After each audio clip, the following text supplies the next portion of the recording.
Well, Jane, thank you for having me, and thank you for joining me here. My name is Kaare, Dahl. It's very close to what Jane pronounced. Well, I'll answer most any kind of word that starts with a K. As Jane said, I'm a Senior Chief Project Manager in Ramboll. I'm based in Copenhagen, but have been working internationally for quite some time, and also been based in India, in New Delhi, for half a year. I had the privilege of leading the Ramboll team who did the Bella Sky, and it's a project that's very, very close to my heart. I call this presentation Taking Precast Concrete to the Limit, and I hope that in about 45 minutes or an hour or so, you'll have a clear understanding of what I mean by taking it to the limit. If this one works. Should, yes.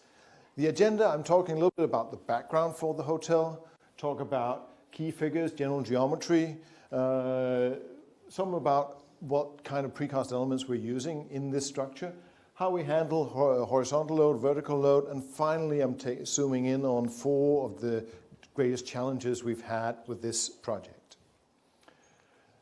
This is the Bella Sky about 4 months before opening. We did not open all. We opened the south tower, the one on the left, and then half a year later we opened the north tower.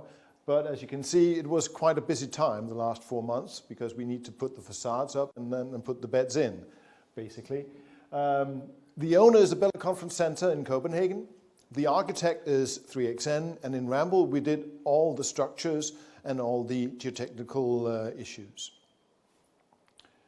We are located here. This is Greater Copenhagen, and we are located, well, right in the middle. I'm not showing you this because I want to show you Copenhagen, but when you do a high-rise, you have to kind of look at your surroundings, look at your neighbors. And one of the very important neighbors is the airport. Now, the airport normally about 355 days a year using these 2 runways, but 10 days a year when it's really blowing from the southeast, they have to use this one. Doing that, they take the airplanes over the center of Copenhagen and down, and that way right on top of the Bella Sky. So the airport authorities has ruled that there's a height limit of 78.25 meters above sea level. Now you have to know which battles to take, and battling airport authorities on flight safety, well, you ain't gonna win. We got 20 centimeters. So we did it up to 78.235 meters. Now, the Bella Conference Center had actually only these 5 basic requirements. This is the hotel. This is a site plan from the architects. This is the conference center down here. They needed to have a 4-star hotel. They needed to have 800 rooms. We have the height limit. We have direct access from the hotel into the conference center. And finally, most importantly, actually, I think for the project, for the architecture, was that this road here needs to cut through the hotel right at the end. So the architects, they couldn't expand because the footprint was quite small of that area. So they decided to do 2 towers. They needed to do 2 towers. They needed to lean them a little bit because they are architects. And they came up with, well, I'll go back to why, but I'm just making fun. No, this is the site plan. This is a 2D plan. Now the geometry is quite complex. You have a tower coming up here leaning that way, tower up here leaning that way. You've got a conference wing, you've got a reception wing and restaurant over there. And when you look at it in 2D, your understanding of the project is just about 0. There are so many facets to this building that you can't see what's going on. And the funny part is that this is an architectural drawing. It took me 2 years to find that they've actually, this wall here leans that way, the sun is over here, so that wall should be in light, not in shadow. So they have issues too. They also did, the architect, this rendering, very, very early rendering. You have 2 towers coming up, leaning away from each other. You connect them with a bridge at the top and a bridge below. You have the road crossing through there. When we saw this, we decided immediately we need to do it in 3D. So we did it in 3D. We actually did it in Tekla over there. We've developed the Tekla for you in the program, but it's been developed quite intensively into a precast and concrete design tool too. We have these two towers. They're 76.5 meters high. We have 800 rooms, and the price tag is 200 million pounds. Now, if you divide 200 million pounds with the number of rooms, the price for a room is about 250,000 pounds. And a room is 24 square meter. So it's about 10,000 pounds per square meter. That's a little bit hefty price, at least for Denmark. I don't know about London. Is that high for London? Somewhat. Now, it's a leaning building. It leans 15 degrees from vertical. 15 degrees is 1 in 4, so when you go 4 meters up, you go 1 meter out. When you go 80 meters up, you go 20 meters out. To give you something to compare it to, I got this one. Now, we do a quadruple Pisa, and we do it on purpose, and it's almost going to stay that way. We've calculated, because of settlement, because of creep, that'll probably end up with a lean of about 15.1 degree. Starts out at 15, ends up at a 15.1. Now, the architects, 2 towers leaning each way, that's a V. We need a little bit more, so they decided to, on the south tower, Tower 1, to take the top 10 floors and shift them 20 degrees horizontally. So we do a leaning building, and then we take the nose and we twist it 20 degrees. Now, if we a V and a V, we twist the nose on one. It would be nice to twist the nose on 2. I mean, copy and paste. Well, the architects don't think that way, luckily. So they decided to take the lower 14 floors on Tower 2 and shift them. So we do a V, we twist the nose, and we twist the heel on Tower 2. Now, that makes it fun to be a structural engineer, because nothing is the same. Main forces. Because of the lean, we got an overturning moment of 1.2 kilonewton meters. That results in that the forces at the base are located down here, down to a 15 by 20 meter slab. Everything you see on this picture, that's cyan, blue and green, that's the foundation. Here we are it's a raft foundation, so it's lying directly on the Copenhagen limestone stone. It's not a stone as such, but it's a little bit sand that's kitted together, and it has been pre-compressed by the ice, by two miles of ice on top and during the ice age. So it's quite good foundation, but it is lying directly on that. Here it's about 4.5 meters down from the top. At the end, we did put some foundations in, and they are quite deep, but that's because we had a water line running quite deep there, so we needed to go down below the water line, because they are only active in the construction phase. As soon as we start going up and we start tying the building together, there will be no vertical reactions at the heel. Everything shifts towards the toe. So, as you know, when we do a structure like this, we have to consider the construction phase too, all the way, so that we design for also the intermediate stages, not only the final stage. Now, why do the towers lean? There is a logic explanation to this. There's also, of course, the architectural interpretation is that it's a dancing couple, a man and a wife dancing. But there's also a logic to it, because if you consider 2 towers, you have the road cutting through the structure or the complex. You have 2 towers, and there's only 17 meters between them. That's the width of the road, 2 bike paths and 2 footpaths. 17 meters. Now all those rooms facing inwards, they have no light, they have no view, they have no air coming in. So it's very difficult to pay premium prices for all these rooms that are in here facing inward. All they see when they draw the curtains is a black and white facade 17 meters away. But if you take your two towers and you shift them, what happens is that the number of rooms that do not have that view or light is greatly reduced.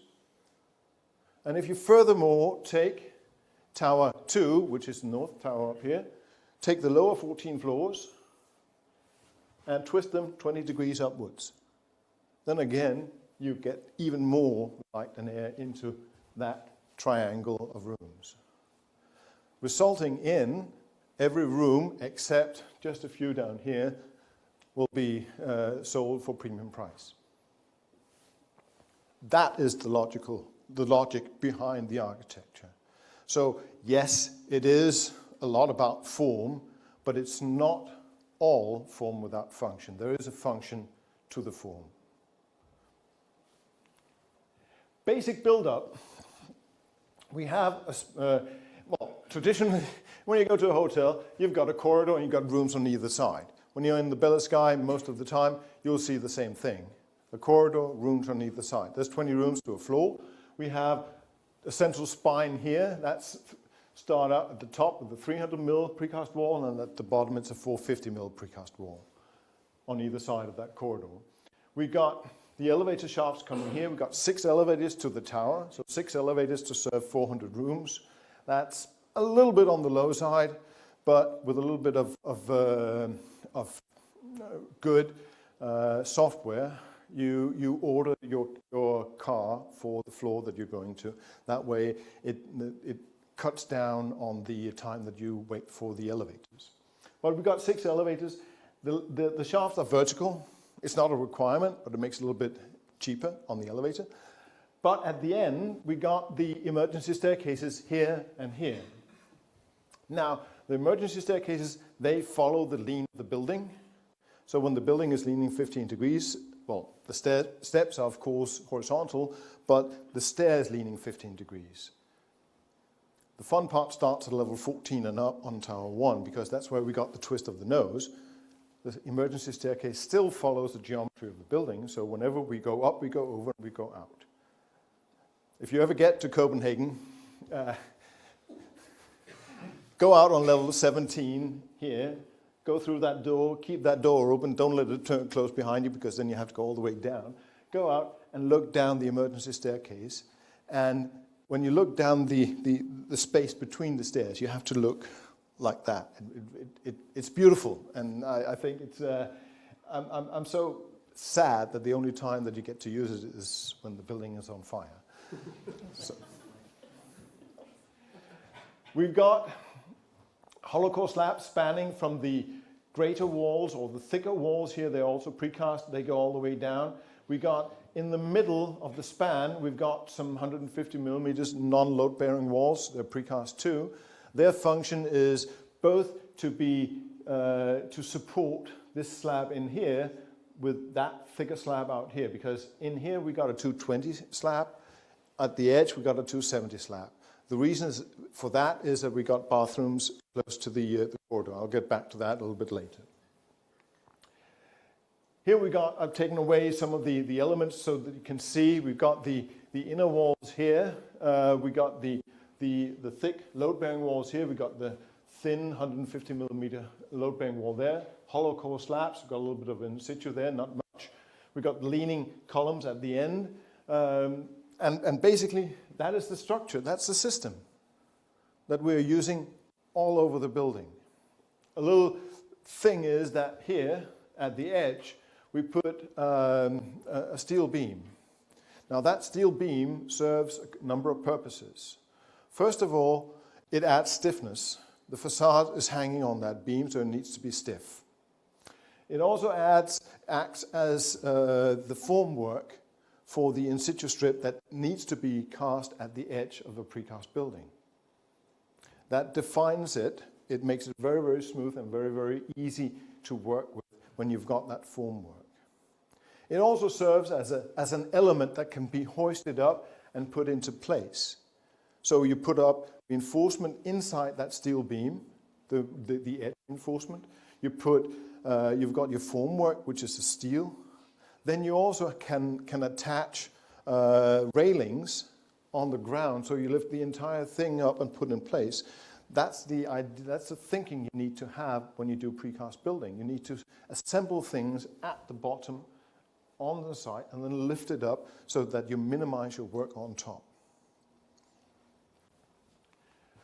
Now, the main structural system, as we thought it was going to be at the very start, we said, well, this is the building. What if we put in 2 columns here and a beam like that? Everything over here is overturning. That one is stabilizing. Now, that part is much heavier than that part. So what's the problem? The problem is that this is not how it works, of course. The way it works is that we've got our load-bearing walls that carries the hollow core slabs. Now, because of the lean angle undercuts these 2 walls at level 6 and level 16. So we put in a line of leaning columns and a leaning wall to catch at these 2 points, to catch the walls at these 2 points. Then we concentrated forces coming down from the walls. We want to twist them, because if we can twist them into the line of the column, we can have them as a column force, just a normal force. And, well, if that normal force acts in the line of the column, then we're fine. If the column is leaning, well, so what? It still acts in the line of the column. So that's what we do. We twist them, but of course, when we twist the forces, we get a horizontal component. That horizontal component, that is the one that is causing the building kind of to turn over.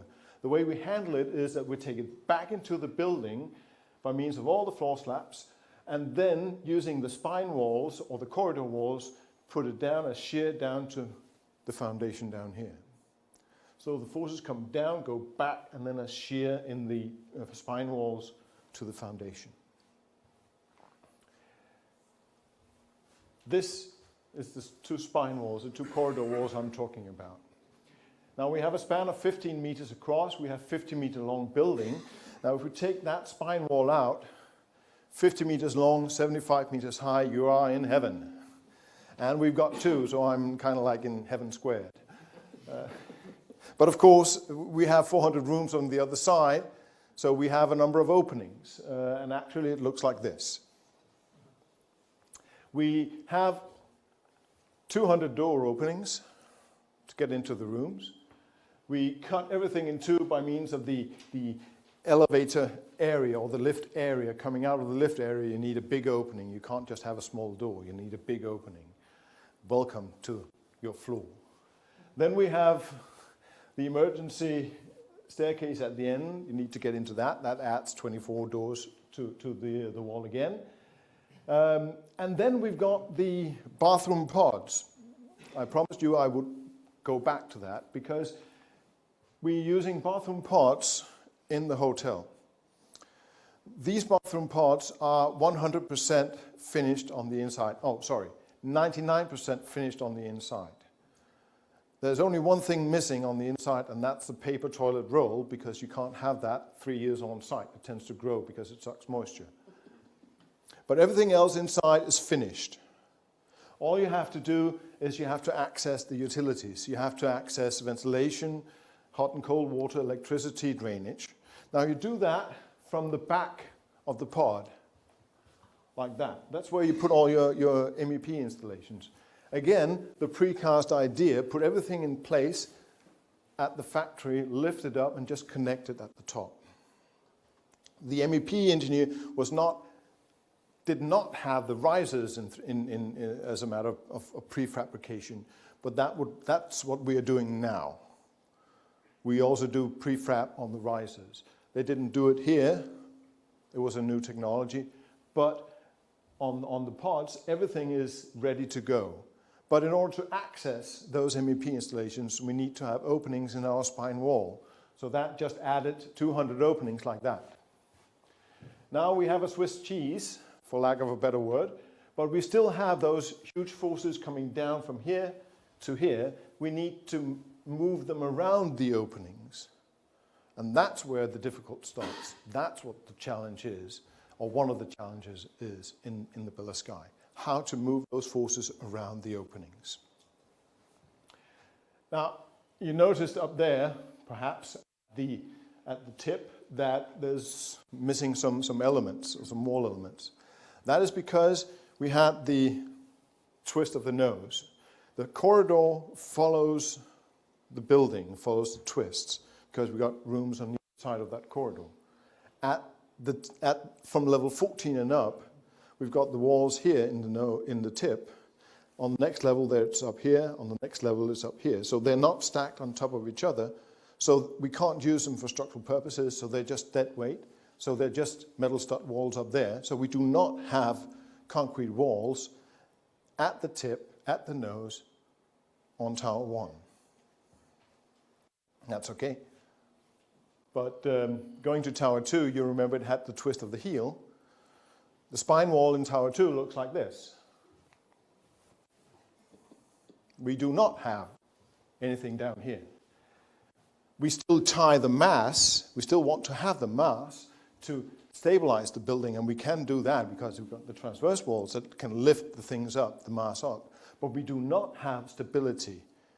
We still have the same number of forces that needs to go from here to here.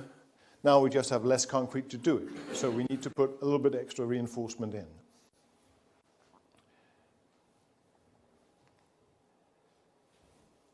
Transverse stability.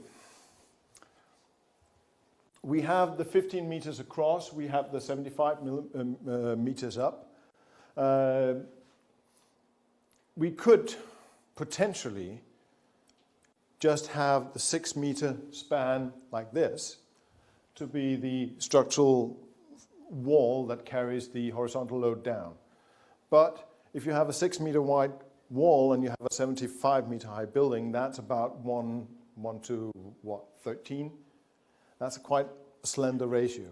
So what we want to do is we want to tie those two 6 meter walls together to act as a Ferrandale truss when we got wind forces or horizontal forces. That, of course, takes up a lot of strain, or gives a lot of strain to the connecting beams and to these elements down here, because, again, this is not in situ. Everything here is precast. Up here, we got precast wall, we got a precast beam. Down here, we got a precast wall, and we also got a precast wall in here.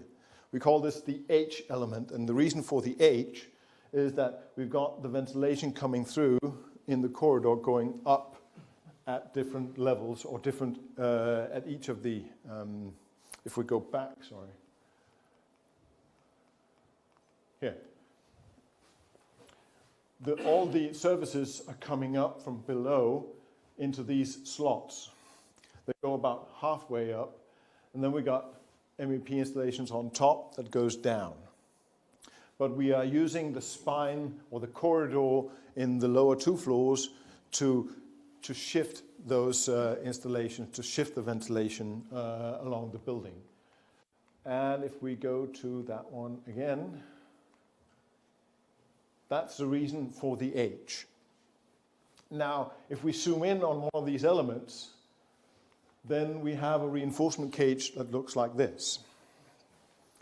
This is a 450 mil, forget about him, he's not important. It was a hot day.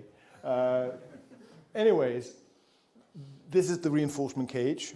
The rebars here are 35 millimeter rebars. We got double 16 millimeter stirrups. And this is art. This is engineering art. I have a bit of a discussion, and I've had that for about 10 years now, 8 years, with my wife, because a 2 meter by 2 meter photography on the living room wall, engineering art. She's not an engineer, so we don't have it, but I got a nice picture in my study. way back in the back of the house. No, I really think this is, when you look at that, that's really beautiful. That was all well and done when we started building the thing, and we got up to about here, and then catastrophe hit. The catastrophe was that the Bellas guy hired the cook. The cook said, well, it's a nice hotel, it's a nice kitchen, but you've arranged for me to prepare the food by means of electrical cookings. I can't do that. I need to use gas because I can turn on the heat and then turn it off, and at the same time the heat goes away. So really good chefs use gas.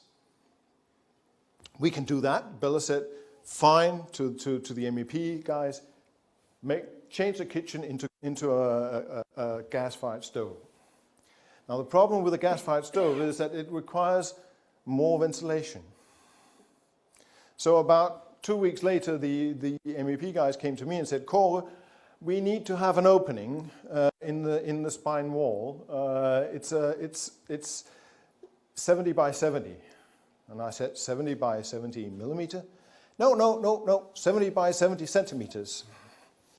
The problem was that we were actually up here with the construction. So we had to go down to this one and make a 70 by 70 hole. And then I said, well, show me where. And they said, here. Well, ain't gonna happen. And it did not happen. We couldn't do that. You can't cut an opening in a wall like that and then have the reinforcement still work. So what we needed to do, we finally figured it out. And the way we did it was that we took the ventilation shaft, we shifted it horizontally, we got into a small basement we had beside the tower, turned it along that basement, ruined all the architects' rooms in there, and then to the end, to the emergency staircase, we could go into the tower again and use the emergency staircase to shift the duct up, and then we could go into the kitchen, which was on the first floor. All because that the Bella Center did not anticipate using gas in the kitchen. The point of my story here is that important decisions, has to be made very early on, because sometimes you can't change things when you go on site. There's a time when changes are no longer possible. 4 of the greatest challenges. Shear and hollow core slabs, that's the first one. Now you remember how we transferred the horizontal forces in the building. We have wind load, we have overturning moment coming in on this facade. We need to change it into shear in the spine wall. The way we do it is we take those horizontal forces and we move them by means of the slabs back into a floor plan like this. We have the spine walls here. We do not have a wall out here. As you can see up there, there's no wall. That's the curtain wall facade coming up. But we do have a nice edge beam because this is a precast building. We need to have a circular reinforcement that ties everything together. So we do actually have a nice channel for reinforcement up here. Now we got those horizontal forces coming in here, both a little bit from the lean, mostly from the wind. Now we can take those forces, we need to take them back into the building and then hit these 2 walls here. We can use that one up there and we can use that one down here as a channel to take it back. We've got lots of reinforcement in there. And when we take it back, we can use the shear in these hollow core slabs to take it into the spine wall. That was the forces out here. If we look at the forces in here, they're hitting in the middle of hollow core slabs. So what we did was we spread the hollow core slabs a little bit apart, and then we created an in situ channel where we could put in the needed reinforcement to take the forces back, and then again as shear forces in these hollow core slabs into the building. Now, using this system, we do not exceed the typical strength of a hollow core slab, which is 20 kilonewtons or shear strength, which is 20 kilonewtons per meter. That number is based on an extensive test about British elements. In Denmark, that's the limit, 20 kilonewtons per meter. That is all fine and good when we use a normal plan, normal floor plan. We have the nodes here where we have quite another size of the forces. We got, at the bottom, we got 8 meganewton coming down that we're shifting into the leaning columns. So we will end up having a horizontal force of about 2 meganewton. That force we still need to take back. And the floor plan looks like this. We still got forces at the same place, or at the same places as the normal floor plan, but they're just larger. We can still use, that one goes directly into the spine, that's fine. These two up here, we can take them back again, just adding a bit more reinforcement, well, a lot more reinforcement into the joint. But we are still having the forces from these two forces out here, we're still having them away from the spine. And if we calculate the shear forces, it'll exceed 20 kilonewtons per meter. Actually, it'll be up to about 80 kilonewtons or 60 kilonewtons per meter. The way we do it is we add in these 3 in situ cast slabs. Now we can reinforce these very, very hard so that we can use these slabs to take these forces as shear into the spine wall. Of course, we will get a moment doing that, eccentricity moment, because we're leading them down to here, but that can be taken up as a plus and a minus force horizontally in these 2 walls here. So that's doable. These 3 slabs times 2 and times 2 towers, that is, or they are the only in situ cast slabs in the building, or in situ cast structural members in that building. Everything else is precast. So I can't do it's 100% precast building, but I can do it's a 99% precast building, which is pretty good for me. If we look at reinforcement again, keep in mind that we needed to take all these forces back and using these lines to take them back, using these walls, again, to take up the moment. Keep that in mind. Then if we look at the junction between the transverse wall and the longitudinal wall, we have these 2 elements. We are coupling it with that beam up there, as I told you earlier, to create a Fear-and-Deal truss. If we look at that in 3D, we have the transverse wall here, have the longitudinal wall coming out here, the spine wall. We have the beam, sorry, now it's yellow, but we have this precast beam coming over here. Now, we have 270 mil up here, which is the thickness of the slab. Reality hit us here again because we designed the building for 23 stories. And Bella said, well, Kaare, can we do 24 stories? We will get 2 times 40 rooms extra, rented out at 50% for 50 years. That's a lot of money, that's a lot of income. So if we pay you a little bit more, can you design the building with an extra floor? We had designed the building with a 3.1 meter floor-to-floor height. By adding an extra floor, we couldn't raise the building because of the airport authority thing. So we had to take it out of each floor. So if we reduce the floor, each floor by 200 millimeters, we would get an extra floor. Now that would reduce the floor-to-floor height to 2.9 meters. The biggest issue is that we have a regulation stating how much space must there be in the corridor. And that meant that we could not lower the beam here corresponding to the 200 millimeters. So what happened is that we started out with having a 700 millimeter high beam. This is the beam, that's the precast beam. This is the slab coming in here, and this is the joint between the slabs that are filled or cast after installation of the floors, or the floor slabs. Now we're reducing from 700 to 500, and as you know, strength is comparable to or proportional to the height squared, so to speak. So we go from 700 to 500, that's 700 squared, that's 49, to 500 squared, that's 25. So effectively, we are taking half the strength away. And the only way we can redo that is by adding reinforcement. And we did that, so we put in 825s in the top and in the bottom of that beam, just to handle that bending moment. Because we also reduce the height of the beam, we also reduce the effective shear capacity of that beam, so we add a lot more stirrups. We ended up having double 12 millimeter stirrups every 50 millimeters. And that means that you have to be very careful with your concrete. You have to go down in aggregate size in the concrete in order to cast the concrete around the stirrups.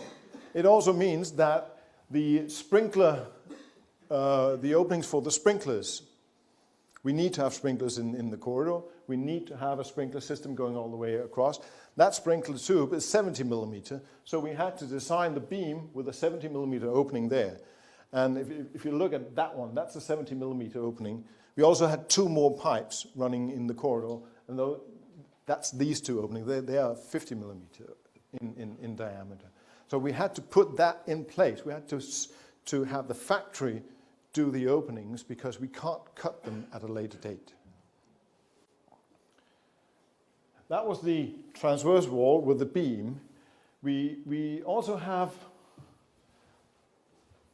the longitudinal wall with a joint on top, the spine wall. Now if we look at that one, zoom in on this part here, we have longitudinal wall, we have the beam coming out here, we got the hollow core slabs there and there, we got the opening for the joint reinforcement on top of the transverse beam there. Now we also, of course, we need to have this opening. That can't change, that's 2.1 meter. So when we reduce that height with 200 millimeters, we take it out of the effective height of that beam. We still have the huge shear forces that comes over here and needs to go down here. So again, we put in reinforcement, we put in a lot of it. Remember, this is only a 300 millimeter wall in many places, but we have to put in 432s in the top and 432s in the bottom, just to handle that load. On site, it looks like this. This is the transverse wall, the spine wall here, transverse wall up there. If we look at it in the other way, transverse wall, spine wall. We're putting 832s in here on top of the spine wall. Now we have to move it a little bit apart because we need to connect this wall element with the one above, and that's been done by these corrugated pipes with normal reinforcement in. So we spread out the reinforcement to the edges. It actually looks like this. Got 220 mil. We have 12 places where we can put in 32 millimeter bars. We need to have 8, not because of the bending or the shear capacity of the opening, but because we also had those spine joints acting like to take the horizontal forces back into the building.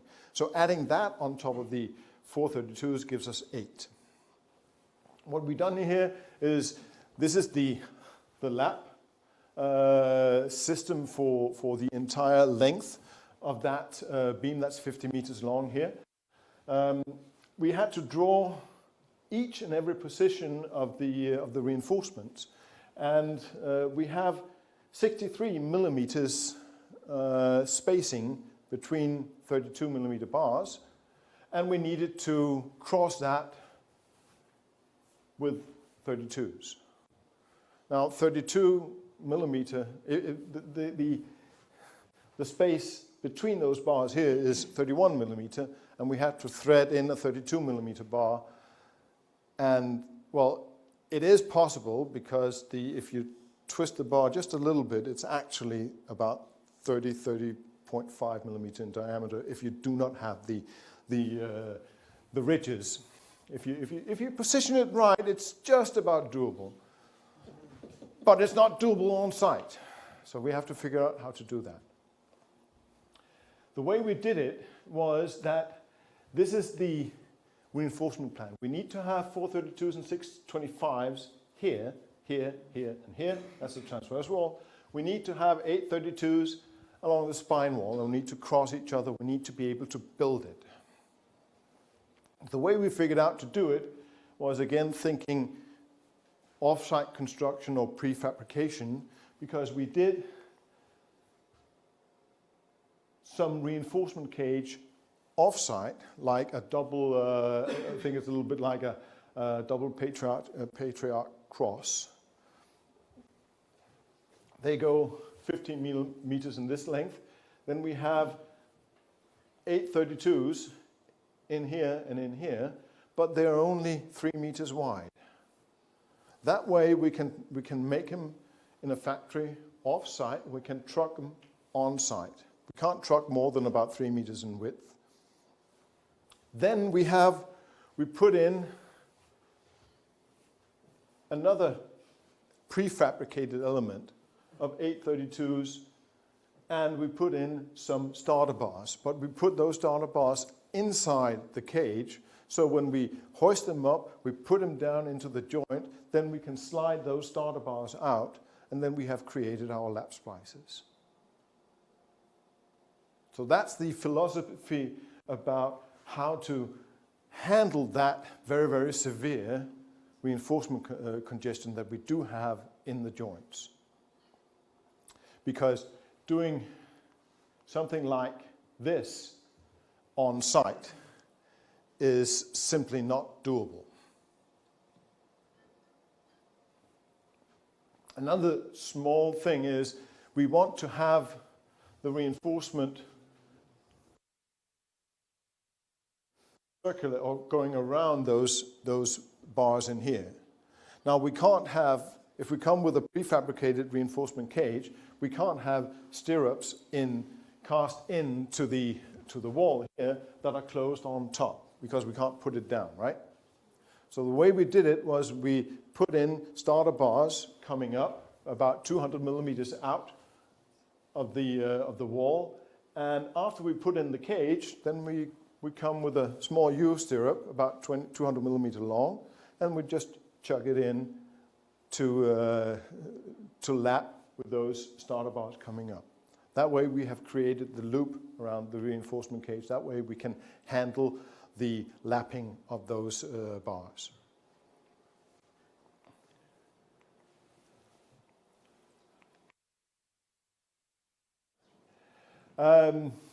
If we go back again to the, where is it? There it is. When we come down to this part down here, we want to have this wall act as one. So when we have the wind coming in or the horizontal forces coming in, there will be quite a lot of shear on that wall between those two wall elements. Now you could do, if the shear, you could do a kind of a toothed connection so that you can have like a wall on top of each other, so that would push, and you would not need to look at the joint to have a very high capacity in the shear joint. Now we can't do that because the wind sometimes blows from the other side too, so we need to look at how can we handle that connection. We have, of course, because we are using precast quite a lot, we've got an extensive catalog of standard solutions to join this element with that element. Solution is to have a shear key in here, then have a single U-bar sticking out of that element, then that will be coupled with another U-stirrup sticking out of the other element. They are overlapping like a comb, and when you have that opening, then you just chuck in a 16 millimeter starter bar or 16 millimeter locking bar down here, and then you cast the whole thing. Normally we would use 8 millimeter bars as stirrups, and they would be spaced about 450 millimeters apart. That gives us 50 kilonewtons per meter length in shear capacity. But we need a little bit more. So we started out by putting double stirrups in, and we changed it to 10 millimeter, and we changed the spacing to 150 millimeter. But that only got us about 2/3 of the way. The final solution was to put in 3 stirrups like this and use 12 millimeter stirrups and space them 15 centimeters apart. Now, can you imagine on site you have, and it is a cold February morning, the white stuff there, that's snow. You come with a huge element, 450 or 550 millimeters in width. It has 3 stirrups, 3 sets of stirrups. You want to mate it with another one that also has 3 sets of stirrups. They need to align perfectly. And you need to be able to do that. These elements are 5 meters high, and you need to be able to drop down a reinforcement, 16 millimeter reinforcement in that space, some small space. Now, we can't design a building like that unless we are certain that it can be done. So we had to look at all our, this is just an example, we had to look at all our standard solutions and how did we expand them to suit these huge forces, and then talk to the industry to make sure that it was doable, that they could make this with the exactness or the small tolerances, so that all these fits exactly, align exactly on top of each other, so that we can, without hesitation, without issues, lock them in place. And they could do it, luckily, because also we really would have been in trouble, but that was the solution. But we can't do it just by, we have to think with the industry, have to work with the industry to be sure that what we're designing, when we are going this far off the chart or this far expanding whatever we do, we have to be sure that the industry can match it. The final thing I'm going to tell you a little bit about is the top connecting bridge. It's one of my favorites. It's not a concrete bridge, it's a steel bridge, but it connects these 2 towers. The reason for that bridge is that originally we have a sky bar over here. Now that was the, let me start all over again. The top 3 or 4 floors on each tower, that's the VIP floors. The sky bar acts as the VIP breakfast area. But it's not very VIP-like if you're living in or staying in Tower 2, that you have to go up, take the elevator, all the lifts, all the way down, cross that bridge, and then go all the way up. Not very VIP-like. So we have to have a bridge on top. So that's the reason for the bridge. Now the bridge is not at a perpendicular to this building. It is at a 45-degree angle. That complicates it a little bit. But we have to figure out how are these 2 towers moving with respect to each other, because we can't connect, we can't lock it in place. We can't force the bridge to take the movement of one tower and transfer that to the other tower. We can't make that strong enough. So we have to make a bridge that can move, but the question is how much? So we looked at all the load cases that would give movement to the towers. And of course we got the wind load. One of the issues with having the different geometry is that one tower tends to move like this, while the other oscillates a little bit more, and that's actually the north tower because the footprint of the spine wall is a little bit less, so it kind of tends to move a little bit to the side too. Then we got eccentric line load in the longitudinal direction, meaning that everybody can stand over here in the sky bar or vice versa in the other direction, so that the V becomes a little bit larger.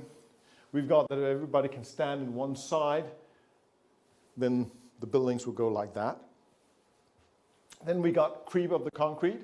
All the forces are coming down in the toe of the building, so we will have actual shortening in those walls.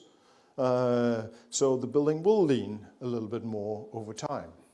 Luckily, and that's one of the advantages of precast compared to in situ, is that if you prepare for it, you can actually have the walls, or in other cases, in tower cases, the columns, have them cast and let them sit in the factory for a month or two, so that the age of the concrete is older, so that the creep, much of the creep has occurred in that, or much of the shrinkage, sorry, not the creep, the shrinkage has occurred in that column. Then we can reduce the shrink in the column, the actual shortening in the column a bit. But we will have actual shortening in the. Then we have creep of the subsoil, again because we are loading the toe, not the heel. Then we will see a difference of settlement. We have about 22 millimeters of settlement at the toe, and only about 10 or 12 millimeters at the heel, so that's a difference in 10 millimeters. When we have 10 millimeters difference in settlement over 50 meters and the building is 75 meters high, that means that the top of the building moves 15 millimeters horizontally. The other one moves the other way, so that's 30 millimeter of movement. Then we got skewed heating. Everything, all the installations, all the heating, all the ventilation, all the cooling runs up and down. There's nothing crossing. So we could potentially have a case where the cooling in the summertime stops in one part of the building, but not on the other. So we have a temperature difference in the building because of the heating of the sun. So those buildings can go like that or like that. So we have to factor all that in, and when we did that, then we saw that if we take the bridge up here, we pin it with this joint, then over here we need to facilitate 175 millimeter movement of the bridge into the other tower and 250 millimeters out. That's 42.5 millimeters of potential movement. That's this much. So we made a sliding joint that handled that. Now, a little fun story perhaps is that when I saw that 42.5 centimeters, I said, what if? I mean, what if the movement is not 42.5 but 43? Will the bridge can the bridge span, or will it fall down? And I said, well, passive security is key here. So let's put, well, the bridge is coming from lift core to lift core, so we could actually put in some wires on the bridge connecting to the building, so that if the movement was too much, then the building would not drop. It would be caught by the wires. I told my team, let's do that. Well, they did not agree, because they said, Kaare, now you played the what if game, we'll play it with you. What if you're standing up there? The bridge has just been erected, and the CEO of Bella Sky is standing right next to you. He looks at this beautiful bridge. He sees those two wires that you're talking about. And he turns to you and says, Kaare, what are those wires for? What will be your answer? And of course, I couldn't say, well, it's because if we miscalculated. That's not the answer you can give to the client. So, of course, there are no wires. It was not a good idea, but we did need to put in some extra QA on the forces, on the movements. And finally, we also did put in a little scale, or a little linear scale, on this joint over there to see what are the movements. So every 10 years, they inspect that scale, and if it becomes too much, all we need to do is put in a little bit of a hydraulic pump or load cell, lift up the bridge just 2 millimeters, and then slide the bearing a little to the right. And that's put into the maintenance manual, so fine. This is where we started. That was a very, very early sketch from the architects. And this is where it all ended. And I think we got pretty close. I have just a little bit more, is perhaps not so much about structural buildings or structural, but I have this photo. Now this photo is, it's a little dark, it's a beautiful photo, it's nice colors. What it is, if we put a little bit more light on it, it's the site seen from above. This is the tower crane up here. This is tower 1 coming up, moving that way. And down below here, you can actually see the precast walls coming up here on tower 1, going that way. You've got the bridge at level 1 down there. Now, that picture, we have the tower crane like this, with the arm out. And from the top of the tower crane, the warning light on top, down to the bottom, there's 106 meters. This photo is taken from the top of the warning light. That's not the issue. The issue is that the photo is taken, as you can see, at night. It's actually taken at 3:30 in the morning.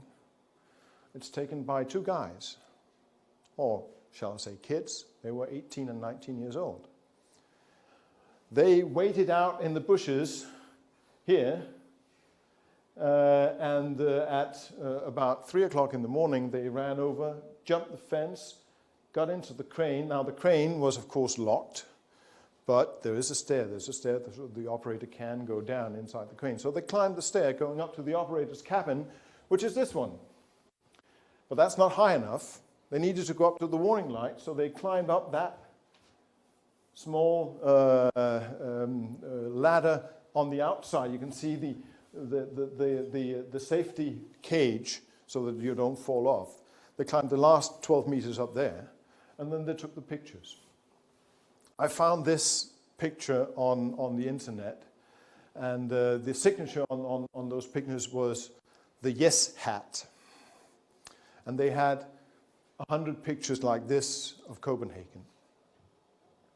I used it in my presentations because when we do a site, we have both a moral but also a legal responsibility to make it as safe as possible. We have to lock things off so that accidents don't occur. And clearly, we did not do the best of a job here because somebody climbed the tower crane to take this picture. After using this for about a year in my presentation, I got an email from a guy called Nils, and it said, we hear that you like our photo, and then a telephone number.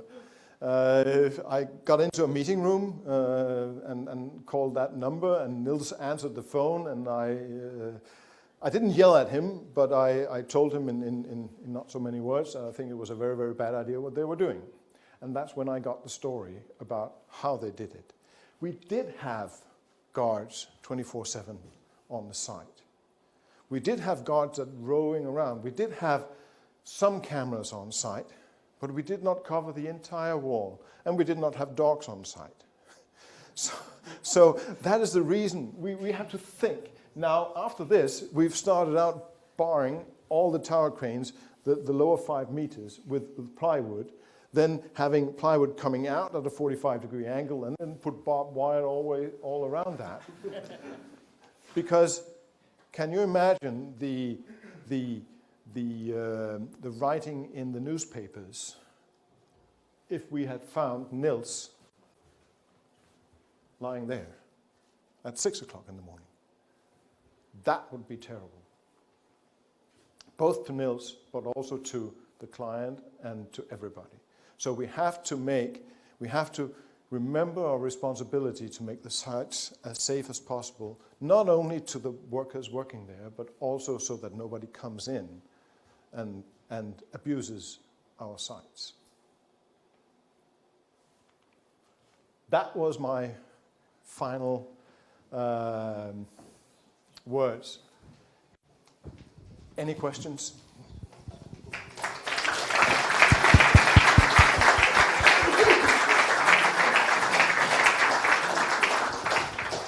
Wow, thank you. Right, any questions, please raise your hand, and we have some microphones. We have the gentleman just down here. Hello there. Well, thank you very much for a very interesting presentation. It's a fantastic project. I have 4 questions. I don't know whether I can fire them one Fire after away. another. Okay, the first one's about the speed of construction. Because you had cast in situ beams on top of every wall panel, how long did it take to pour those and wait for their curing? Well, we don't have cast in situ beams. What we have is the joints between the precast elements. And when we have the slabs, they are 220 or 270 millimeters high. That means that we have a joint that needs to be filled with concrete. The speed of construction, well, the way we do it is we erect half the building, and then that erection team goes to the second part of the building and then raises that up. Then as soon as the erection team goes away, then the reinforcement team comes in, put reinforcement in the joints, and then cast the joint. At the start, when we are way down in level 2, 3, 4, 5, it took about 3 weeks per story. But the contractor got up to speed, both in terms of because things are repeating themselves, but also because they got more ease or they knew how to handle the 15-degree lean. So when we got about 2/3 up, they started having only 6 working days for a story. Great, thank you. My second question is about the steel congestion.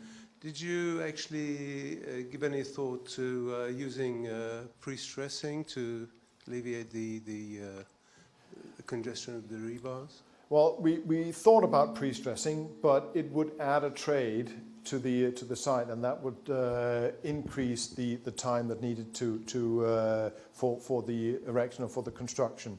So actually, we have a little bit of a pre-stressing strands in the building, but that's actually in the back of the building, just to close down the cracks and to ensure that we do have that ballast of the lower floors being moved up into the top of the building while we are doing the construction. We thought about using pre-stressing or post-tensioning, but we didn't want to bring in the extra trade. My third question is about the soil pressure. What was the maximum soil pressure? I think it was 11 or 1,200 kilonewtons per square meter. Okay. It's in that area. Fairly The reason why I can say that is because the Danish code limits the soil pressure to 1,000 kilonewtons per square meter. And we were above that, so we did need, and we can do that, but we needed to do some site testing on a larger area. We can't just take out soil samples. We need to do some testing to figure out what's the stiffness of the soil, compaction. And my final question is about the maximum weight of the units that you had to lift. I think that was about 22 to 25 tons. We had a little bit of an issue. Well, the contractor had an issue because, again, when we when we do the building, we put in the tower cranes. We had 2 tower cranes, actually we had 3, but 2 tower cranes for one of the buildings. Now the tower cranes could not go above 78.235 meters, so we have to keep them down. And when the building got up to a certain height, then we raised the tower cranes, or the contractor raised the tower cranes. There was just one issue, and that was that they didn't do the calculations right. So because when you have the tower crane here and you have a huge load here, so the tower crane goes like that, and that's okay. However, when they raised the tower cranes, they did not recalculate the tower cranes. So at one point, that was one of the heavy elements. It was I think it was about 20-ton element on the lower crane, and it moved like that, and then the arm hit the other tower crane. Everything stopped, of course, and I think the operator on the tower crane there, he needed to go down and have new pants on.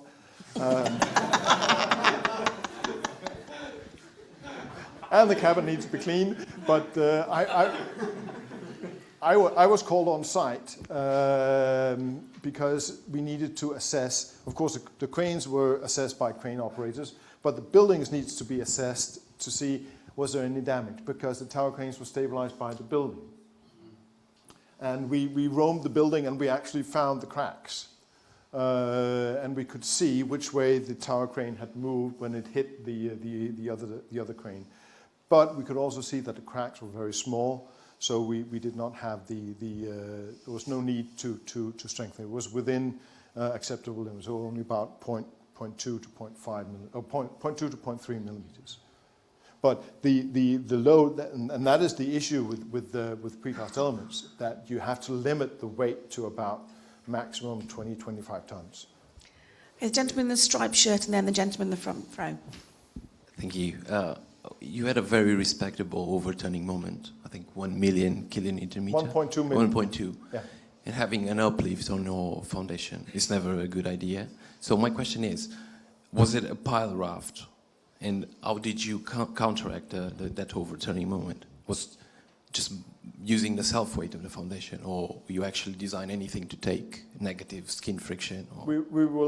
I will never do a building that is. We could, if you have a building like this, you have the overturning moment, putting compression at the toe. You could potentially put a lot of soil anchors at the heel and thereby keeping the building up. I will never do a building like that. I will not have a building stand because of soil anchors in tension, because that is, to me, you can't check those soil anchors, and we know that the tension will deteriorate over time. So how thick was the raft? The raft was 4.5 meters thick, but it was not the raft. Well, in places it was 4.5 meters, but it was not the self weight of the raft. We used the self weight of the building. Of the back of the building to keep it upright. So we actually just shifted the vertical component to the foundation at the toe. Then we took the foundation raft and expanded it a little bit below the ground, because just expanding it 2 meters really gives you a lot of extra, because the eccentricity is so much that expanding it a little bit outside the footprint of the tower really works a lot. So that was the way we did it. Okay, one more question, sorry. I was thinking about the stability system. So obviously you have very little symmetry on your floor plans. When I looked at the lift core, yeah, and the staircases, they have this asymmetrical disposition. Mm-hmm. So if you think about by the book, when you have this asymmetrical distribution, you're supposed to have some sort of torsional effects on the building. So obviously those spine walls, they were absolutely critical. So when you design those spine walls, and I was thinking about the interaction of all those forces, I was thinking probably biaxial bending plus torsion plus axial. Was that the case? Nope. Because again, you need to think simple. Biaxial bending and torsion of a spine wall, you're going to get in trouble. If not by your colleagues, then by the outside checkers, independent checkers. What we did was, you have the spine wall that takes all the horizontal forces in the longitudinal direction. Now, any torsion, any eccentricity is carried by the transverse walls, because they are located every 8 meters along the building. So we have actually a lot of walls that can take that torsional moment as a plus minus horizontal force. But in order to do that, you need to use your slabs as membranes or diaphragms. Diaphragms, sorry, that's the right English word, sorry for that. You have to use them as diaphragms to shift those torsional moments into those transverse walls. Thank you. Would you pass it forward to the gentleman in front of you?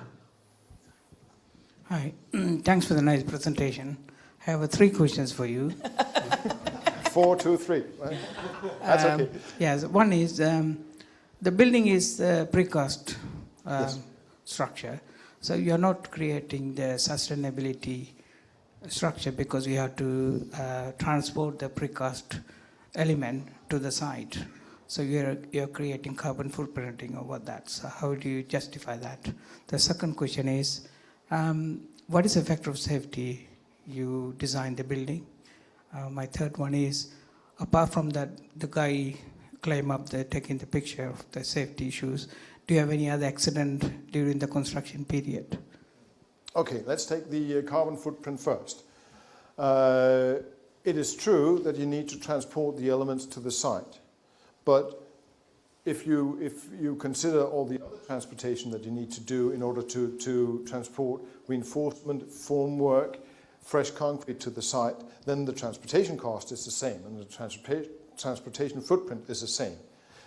That being said, it also means that you have to have your precast factory in somewhat close proximity to the site, because it does not do any good if you have 500 kilometers of extra transportation for the precast elements.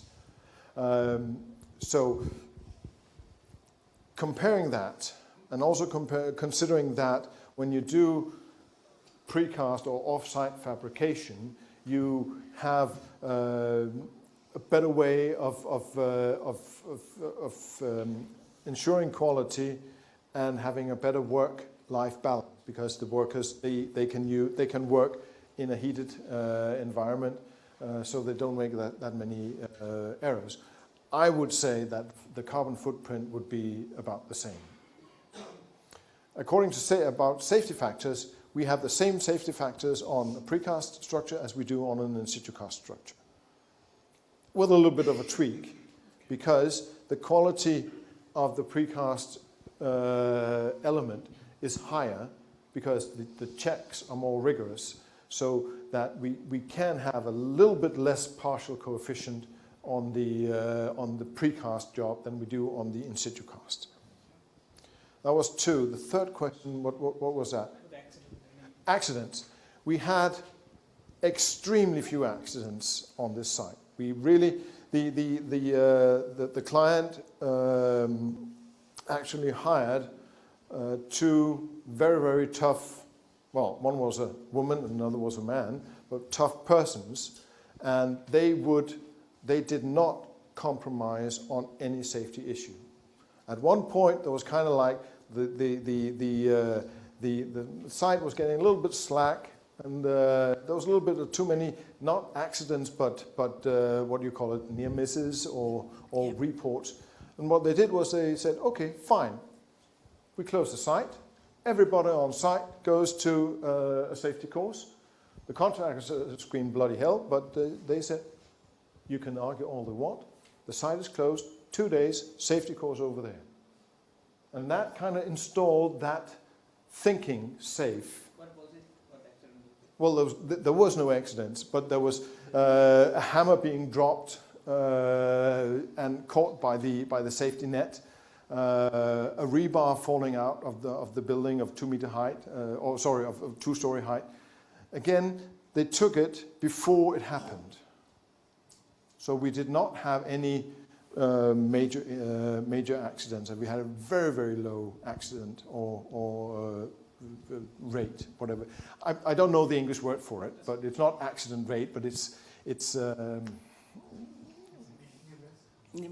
incidents. Yeah. Okay. And the gentleman at the back. Slight diversion from precast concrete. Skybridge. Yes. Steelwork.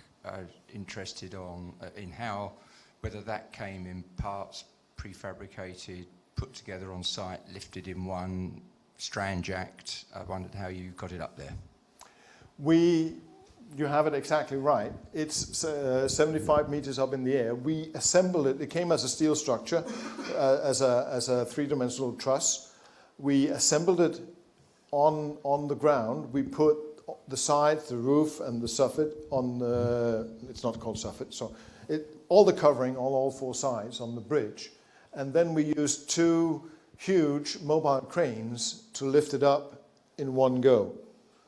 And I was impressed.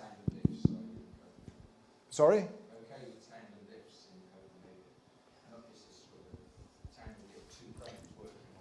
Yeah, these were 2 mobile cranes working on one, and the pin connection was actually a pin that needed to fit into a hole, a slotted hole in the plate. And I mean, I was impressed because the operator, or no, the lift chief was standing up there looking down on that hole and that pin, and then talking on the walkie to the two operators. And he said, I think his words were something like this: "Okay, guys, I need the bridge to move south about 10 millimeters in steps of 1 millimeter when I say go. Are you ready?" And then I said, yes. And then I say, go, go, go, stop, lower. And it said, click. And that's two guys working mobile cranes sitting on the floor or on the ground, and the mobile crane is about 80 meters up in the air. That was impressive. The gentleman is in the, I think, in white shirt and glasses, just there. And then... So for the stitch beams that went across the transverse walls, Yeah. they're tied over the top. Do they act compositely at all with the floor slabs, or do you completely ignore that effect? We ignore that effect because that would act perpendicular to the hollows in the hollow core slabs. But is there anything in the detailing that you need to do in case it tries to do that? It doesn't cause cracking or anything? Of course, there will be some compression, but the effect is it is ignored. There's not much compression capability because you have the hollow core slab. Actually, you do have the top and you have the bottom flange of the hollow core slab that potentially you could put into the equation, but we never do that. Very quick question on the sky bridge. The movements at the supports are quite large, I think hundreds of millimeters. What's sprung to mind with the finishes? How were they dealt with? I guess it's a high-end, it's an expensive part of the hotel. Yeah, well we put a harmonica on the sky bridge, so that it compresses and it can expand, and then we put a sliding joint, both in the roof and in the floor. Just a steel plate going on top of the other steel plate, and the carpet coming in and carpet coming in. So the visitor will only see a small stainless steel strip in the floor, and then see the harmonica in the side. Next question, just one down the front here. Sorry, can you wait for the... No, it's for the video. I was just going to say, in such a congested in situ beams, how did you manage to get the bond correct between the concrete and reinforcement? Because there don't seem to be much of a space between them. Well, exactly. That's the issue. We had about 63 millimeters between the bars. We don't need to, when we have bars crossing like that, we don't need to have bond in that crossing, but we need to have bond in that area and that area here. But using 16 millimeter aggregate as the maximum size, and using a concrete that is vibrating free, it's called SCC concrete, self-compacting concrete, then we can ensure to have the concrete flowing out, the aggregate flowing out, and creating that bond that we need around the rebar. Further, we also do, we know that rebar bonding is increased when you have a compression force on top of it. And that is also taken into account, so that we can limit the length of the lap and increase the bond. Is there one final quick question? Just the gentleman down the front here. Hi there. Can you talk a little bit about the sort of the means and methods in the precast? Can you talk about the means and methods in the precasting yard? Was there anything special done to place, tie, and fix the rebar, or was it just standard hand placing and hand tying? In the precast elements, whenever the precast industry sees an element, what we try to design wall reinforcement as using standard diameter and standard spacing. For instance, 12 millimeter with a spacing of 150. That way you can take a welded rebar, what is called net, and then just cut the openings and then put that into the form. So we try to limit, we try to set the amount of rebar so that it fits standard nets. Then the precast factory, they take our design and then they transform it into their ways of working. So if they can make a cage easier by using 12 millimeter by 175, then they'll do that. But as a starting point, we have to think about buildability. We have to think about using standard mesh sizes. Thank you. Okay, I'd like to bring this lecture to a close, and I'd like to basically thank Kaare for what's a wonderful lecture and an interesting topic. So thank you very much. Thank you very much.